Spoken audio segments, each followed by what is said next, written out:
Cartoon story. गांव के खेतों में इन दिनों खुदाई का काम चल रहा था। असल में इसी गांव से होकर एक अच्छी सड़क गुजरनी थी, इसलिए यहाँ खुदाई शुरू की गई थी। अचानक एक दिन खुदाई करने वाली मशीन से कुछ टकराता है।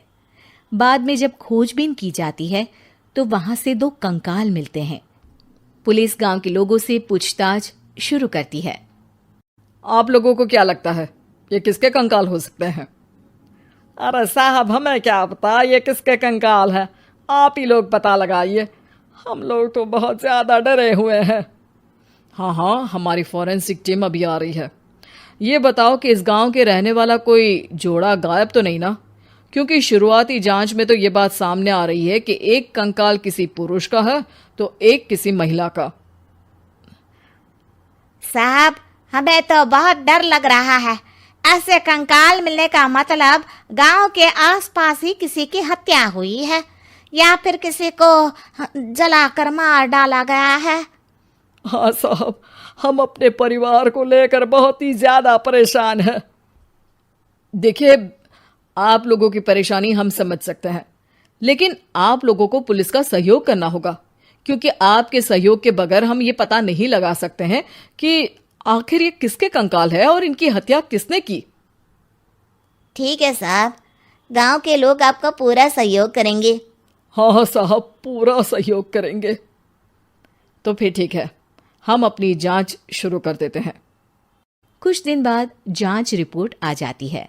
पता चलता है कि ये कंकाल करीब 20 साल पुराने हैं, यानी 20 साल पहले किसी जोड़े की हत्या कर शव को यहाँ पर दबा दिया गया था। इंस्पेक्टर राघव, ये बताओ कि 20 साल पहले की मर्डर मिस्ट्री क्या अब सुलझ सकती है? हाँ सर, क्यों नहीं। लेकिन अब सबूत और गवाह काफी मिट गए होंगे। मुश्किल तो होगी, लेकिन शायद किसी परिवार को इंसाफ मिल सके। इंस्पेक्टर राघव, आप बिल्कुल सही कह रहे हैं। किसी परिवार को तो इंसाफ मिलेगा ही और किसी को उसके किए की सजा भी मिलेगी। जी सर, मैंने तो जांच शुरू भी कर दी है। 20 साल पहले इस गांव के 2 जोड़े अचानक कहीं गायब हो गए थे। मैंने दोनों ही परिवारों के बाकी के सदस्यों से बातचीत शुरू की तो उन्होंने बताया कि उनके बच्चे शहर गए थे, लेकिन आज तक वापस नहीं लौटे हैं। लेकिन ये दोनों शव किस परिवार के सदस्यों के हैं, ये कैसे पता चल सकेगा? सर, मैंने डीएनए टेस्ट करवा लिया है। आज शाम तक इसकी रिपोर्ट भी आ जाएगी। अच्छा, ठीक है। उसी शाम को सर, डीएनए रिपोर्ट के मुताबिक ये दोनों ही लाशें चौरा गांव के रहने वाले प्रधान सुल्तान सिंह के बेटे और बहू की है। लेकिन इनकी हत्याएं किसने की है, ये कैसे पता लगेगा? इसी का तो पता लगाने की कोशिश में जुटा हूं सर। आज सुल्तान सिंह से मिलने भी जा रहा हूं। मेरा बेटा और बहू तो मेरे लिए सिर्फ यादों में ही रह गए थे। हमें उनकी लाशें तक नहीं मिल सकी थी। आज 20 साल बाद उनके कंकाल मिले हैं। मैं अब किसके लिए जीऊं?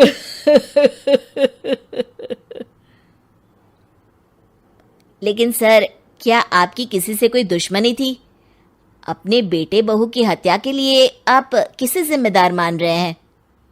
अब मैं किसका नाम बोलूं? मेरी तो किसी से दुश्मनी नहीं थी, बस मेरे बेटे बहू को कोई वापस ला पाता।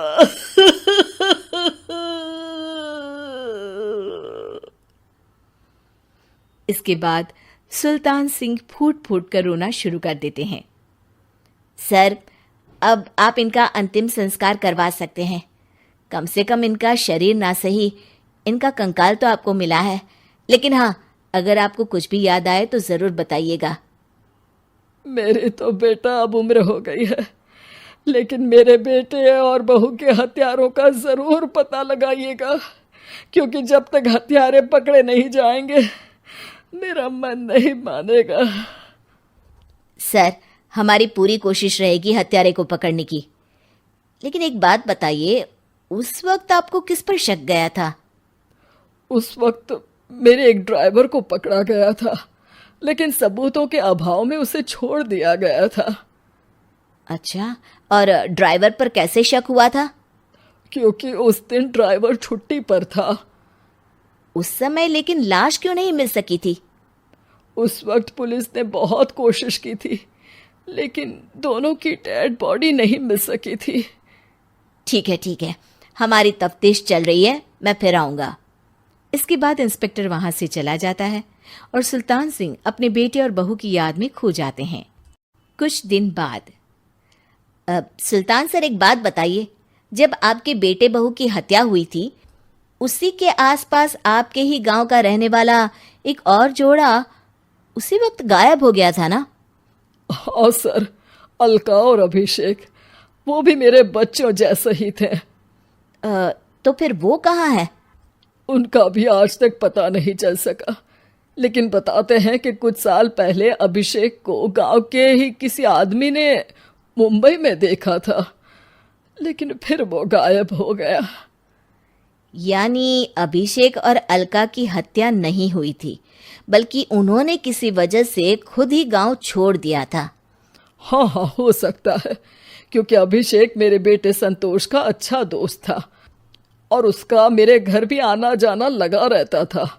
हो सकता है कि उसने मेरे बेटे और बहू के बारे में सुन लिया हो और ये गांव छोड़ दिया हो सकता है। उनके परिवार का कोई अब नहीं रहता क्या इस गांव में? अब तो कोई नहीं रहता। एक चाचा थे, लेकिन उन्होंने भी अपना पुश्तैनी मकान बेच दिया है। वो भी अब कहीं शहर में ही बस गए हैं। ओह, अभिषेक और अलका के बारे में भी पता लगाना होगा। हो सकता है कि वही इस हत्या के बारे में कुछ बता सके। हो तो सकता है, लेकिन वो बेचारे तो खुद ही वक्त के मारे थे, वो क्या बताएंगे। फिर भी सर, जब केस दोबारा खुला है तो जांच तो करनी ही पड़ेगी, और इस बार तो लाशें भी बरामद हुई है। कुछ दिन तक लगातार तफ्तीश चलती रही। एक दिन थाने से सुल्तान सिंह को फोन आता है। हाँ, कौन बोल रहा है? सर, मैं कांस्टेबल तुलाराम बोल रहा हूँ थाने से। आपको थाने आना पड़ेगा। थाने? लेकिन क्यों? सर, किसी की पहचान करवानी है। अच्छा ठीक है, मैं दोपहर तक पहुंचता हूँ। सुल्तान